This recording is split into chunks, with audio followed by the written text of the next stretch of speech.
Assalamualaikum warahmatullahi wabarakatuh. Pada pertemuan kali ini saya akan membahas materi tentang lembaga keuangan internasional dan otoritas jasa keuangan. Pengertian lembaga keuangan internasional adalah lembaga keuangan yang telah ditetapkan oleh lebih dari satu negara dan merupakan subjek hukum internasional. Pemiliknya atau pemegang saham umumnya pemerintah nasional, meski lain lembaga internasional dan organisasi lain kadang-kadang sosok sebagai pemegang saham. Lembaga keuangan dalam dunia keuangan bertindak selaku lembaga yang menyediakan jasa keuangan bagi nasabahnya. Umumnya, lembaga ini diatur oleh regulasi keuangan dari pemerintah.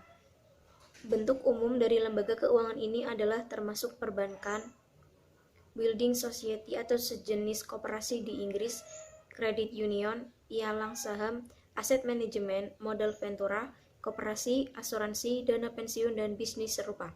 Di Indonesia, lembaga keuangan ini dibagi ke dalam dua kelompok, yaitu lembaga keuangan bank dan lembaga keuangan non-bank, seperti asuransi, pegadaian, perusahaan, sekuritas, lembaga pembiayaan, dan lain-lain. Fungsi lembaga keuangan internasional menyediakan jasa sebagai perantara antara pemilik modal dan pasar utang yang bertanggung jawab dalam penyaluran dana dari investor kepada perusahaan yang membutuhkan dana tersebut. Kehadiran lembaga keuangan inilah yang memfasilitasi arus peredaran uang dalam perekonomian, di mana uang dari individu investor dikumpulkan dalam bentuk tabungan sehingga risiko dari para investor beralih pada lembaga keuangan yang kemudian menyalurkan dana tersebut dalam bentuk pinjaman utang kepada yang membutuhkan. Tujuan lembaga keuangan internasional yang pertama, membantu negara-negara Asia khususnya dalam mengkoordinasikan kebijakan dan merencana pembangunannya dengan tujuan antara lain menyehatkan perekonomian dan meningkatkan ekspansi perdagangan luar negeri. Yang kedua, memanfaatkan sumber daya yang sedia dengan prioritas untuk membangun negara-negara Asia khususnya yang masih terbelakang. Yang ketiga, memberikan bantuan teknis untuk menyiapkan, membiayai, dan melaksanakan berbagai program atau proyek pembangunan termasuk memformulasikan usulan proyek. Lembaga keuangan internasional terdiri dari Bank Dunia atau World Bank, International Monetary Fund atau IMF, Islamic Development Bank atau IDB, dan ASEAN Development Bank atau ADB.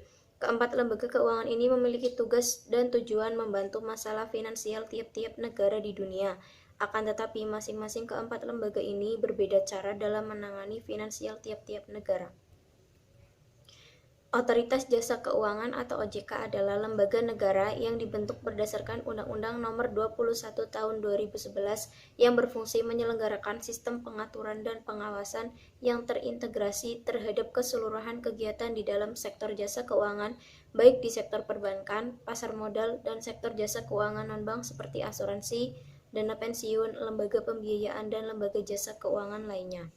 Tujuan pembentukan OJK pada Pasal 4 Undang-Undang Nomor 21 Tahun 2011 tentang OJK menyebutkan bahwa OJK dibentuk dengan tujuan agar keseluruhan kegiatan di dalam sektor jasa keuangan terselenggara secara teratur, adil, transparan, akuntabel, dan mampu mewujudkan sistem keuangan yang tumbuh secara berkelanjutan dan stabil, serta mampu melindungi kepentingan konsumen maupun masyarakat. Visi dan misi OJK.